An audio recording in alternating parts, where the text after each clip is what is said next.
You guys want to stand here? You come stand here.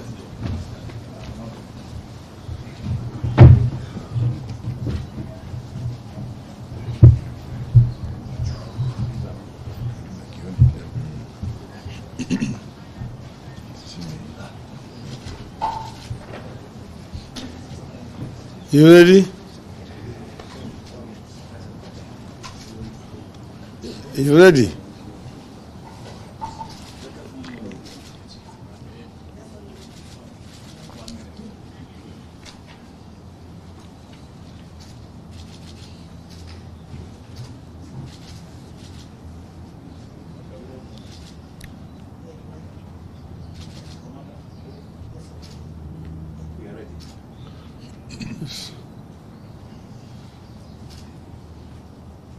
Ladies and gentlemen, good afternoon. We have a statement on the issue, on the situation in Sondu market in Nyanza, and also about the Kenyan mission to Haiti. This statement is going to be read on our behalf by Honorable Eugene Wamalwa. Welcome. Thank you very much, ladies and gentlemen. In parts of the country and the mayhem currently underway in Sondu. While the latest eruption of insecurity at the border of Kisumu and Kericho County, where scores of people have been killed and many injured in Sondu, huge sections of the country are actually under siege. Al-Shabaab is having a field day, killing our people, including soldiers in Lamu and in far-flung areas like Wajir and Mandera. Insecurity also continues to rage in sections of the North Rift, causing significant pain and loss of life. Let's make no mistake. The violence and mayhem in Sondu is not an ordinary disagreement between villagers. Big names are behind this violence. They include leaders and politicians from neighboring counties and in the national government. We view these latest incidents in Sondu as part of a long, off-and-on history of violence instigated by politicians who have on numerous occasions incited the different communities against each other, and local leaders who have been implicated in these activities. The apparent bias, indifference, and helplessness of security officers in the area, as violence has raged on, clearly indicate that big names are behind the fighting and the mayhem in Sondu. In particular, we are demanding investigations to be carried out against individuals who have been implicated as sponsors of the violence, who include the Kericho County Governor, Dr. Eric Mutai. These leaders must abandon the expansionist tendency through which they are seeking to extend the boundary of Kericho County with a view of claiming Sondu town. We are convinced that this violence is being sponsored by local politicians who have set their claim on part of Kisumu County during the envisaged boundary review that is coming soon. We strongly condemn the senseless murders prevailing in Sondu. We are also concerned over the mistrust that this violence is breeding between residents that is now taking a political dimension. We wish to assure the innocent residents of Sondu from either side of the border that we are in solidarity with them. We urge the residents to put down their arms and to embrace each other as brothers and sisters who have lived alongside each other for years. We are also appealing to the residents to resist and reject those inciting them to acts of violence and lawlessness that brings no value to the actors and the victims. We are calling on the government to immediately bring the violence to an end, and to provide round-the-clock security to the residents of this area. The people behind this violence and mayhem must be identified, arrested, and made to account for their actions. We are concerned over the negative impact of this violence on livelihoods and economic activities in the area. Consequently, we are asking the government to provide support to the families that have been affected by this violence. Such support should include footing the medical bills for those who have sought treatment and helping with burials of those who have lost their dear ones. Beyond Sondu, we are concerned over the increase in terrorist activities in parts of the coast, particularly Lamu, in northeastern. Just about 2 weeks ago, several KDF soldiers aboard a Kenya Air Force chopper died in a crash within the terror-prone Boni Forest in Lamu. We believe this was an Al-Shabaab attack. Attacks by Al-Shabaab militants have become commonplace in Mandera and other parts of northern Kenya, with victims being police officers, teachers, farmers, ordinary residents going about their daily routines. We must never forget that the government has so far failed to address various incidents of insecurity in the North Rift counties of Baringo, Elgeyo Marakwet, and Laikipia. In these places, armed groups, bandits, and cattle rustlers continue to conduct raids on neighboring communities, destroy property, and cause massive displacement of people. These attacks are unacceptable and must come to an end. They paint a picture of a nation that is losing the battle to gangs and terrorists. We therefore find it strange, while the country is clearly grappling with internal security problems, the Ruto administration is taking 1,000 police officers to Haiti to fight a war that is not of our own, on a territory that is far away, over 12,000 kilometers from Kenya. We cannot send 1,000 of our young men and women in uniform in harm's way over 12,000 kilometers away without the people of Kenya, through their elected representatives in parliament, having a say as to whether this is in our national strategic security interest or it's motivated by other interior counterpart. We want him to explain to parliament and by extension the nation the following issues.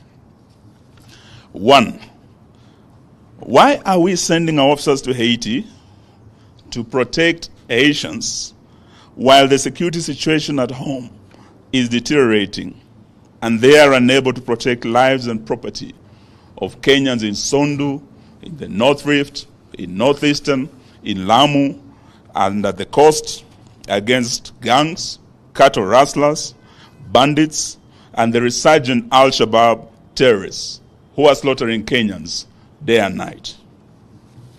2, why deploy our police while the issue of Kenyan police brutality, particularly in the recent anti-tax protests, which witnessed excessive use of force, killings, and gross violation of human rights, where 72 Kenyans lost their lives through police bullets and thousands were wounded, and the matter is still live before the National Dialogue Committee at Bomas, which was sanctioned by Parliament.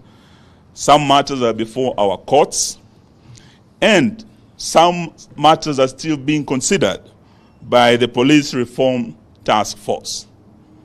3, won't this be tantamount to exporting police brutality and abuse of human rights to our black Haitian brothers and sisters who are also protesting the illegitimacy of their president, just the way Kenyans were protesting and were clobbered by the same police? 4, Kenya has an impeccable liberation and Pan-Africanist credentials and ties to the liberation movements in the Caribbean and all over the world. Wouldn't sending our officers to Haiti, not at the request of our black Haitian brothers and sisters, but at the request of their president, whose legitimacy has been questioned by his people. Would in sending officers to Haiti taint our Pan-Africanist ties to the Caribbean? Whose heroes? Some of them, when you walk on the streets of Nairobi, we have our roads named after them. Garvey, Du Bois, Makonnen, Padmore. All these were Caribbean leaders who, with our founding fathers, through the liberation movement, had ties. And now we are going to fight other people's wars. 5, are our police, most of whom can't speak French or Creole, which is the local language there, well prepared to undertake this high-risk mission in a completely different terrain? Are they properly prepared to go on this mission? Or is Ruto ready to sacrifice the innocent blood of Kenyans for American dollars or for international recognition? These are questions Kenyans are asking. We are therefore urging that Ruto must stabilize and secure Kenya first before thinking of sending our security people to what clearly looks like a mission impossible in a faraway country with whom we didn't have diplomatic ties until recently. We call on Parliament to demand oversight on this matter with a view of protecting the young men and women in uniform who are about to be taken to Haiti for a war that is not ours, and at a time when we need them back home to take care of their fellow Kenyans. As a country, we are actually under-policed. As you know, the recommended UN ratio, citizen to police ratio, is 1 to 400. In Kenya, we don't have enough police officers. Our ratio is 1 to over 1,000. We have immediate neighbors to Haiti, like America, that has a surplus. We don't even have enough. So these are some of the issues we want the people's representatives to summon the CS and on behalf of the people of Kenya to question the Haiti deal. Thank you, ladies and gentlemen. Unless you have some questions. Yes. Yes, we can take some questions.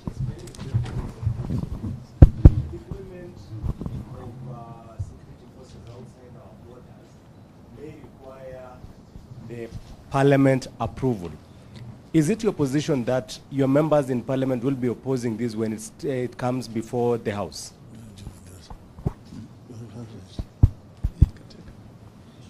Well, as you know, generally, deployment of forces outside the borders requires parliamentary approval.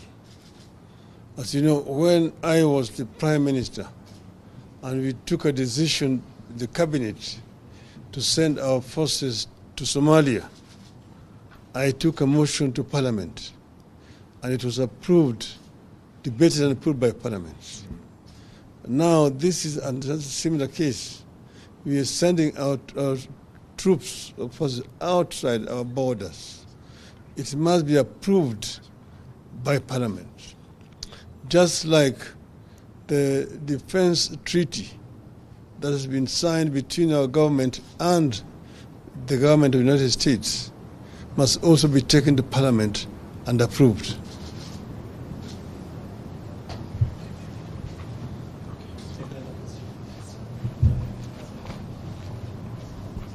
Thank you so much, Seth Olale, Citizen TV.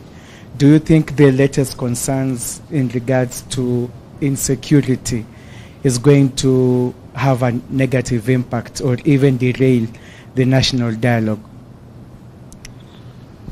Well, the insecurity in the country is a matter of great national concern to everybody. We cannot just sit and watch as innocent Kenyans are being butchered in their homes. You've seen what is happening there in Sondu. Houses being touched, people being burnt inside their homes. This is something that is horrible. And you have not yet even seen a statement coming from the government. What we are doing here, we are demanding that the government should come clear and make a statement. And even a minister in charge of internal security would have gone to the scene to go and see what is happening. The fact that they are all silent and business as usual tells you that there's something that they know that other Kenyans don't know. This is something that cannot be tolerated. The talks, of course, as you know, have now reached another stage where they are going to now be debating the material that they have before them. So we don't want those talks to be affected by what is happening.